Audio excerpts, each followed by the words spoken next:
நிலுவையில் உள்ள 100 நாள் வேலை பணியாளர்களுக்கான நிதியை வழங்க வலியுறுத்தி பொன்னேரி அஞ்சல் அலுவலகத்தை முற்றுகையிட்டு தமிழ் மாநில விவசாய தொழிலாளர் சங்கத்தினர் ஆர்ப்பாட்டத்தில் ஈடுபட்டனர்.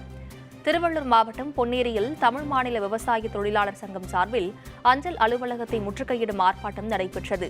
இந்த ஆர்ப்பாட்டத்தில் 100 நாள் வேலையை 200 நாளாக உயர்த்த வேண்டும், நிலுவையில் உள்ள 4000 கோடி ரூபாயை உடனடியாக விடுவிக்க வேண்டும் உள்ளிட்ட பல்வேறு கோரிக்கைகளை வலியுறுத்தி தமிழ் மாநில விவசாய தொழிலாளர் சங்கத்தினர் கண்டன முழக்கங்களை எழுப்பினர். மேலும் இந்த போராட்டத்தில் மத்திய அரசு நிதியை விடுவிக்கும் வரை அடுத்தடுத்த தொடர் போராட்டங்களில் ஈடுபடப் போவதாக எச்சரிக்கை விடுக்கப்பட்டது.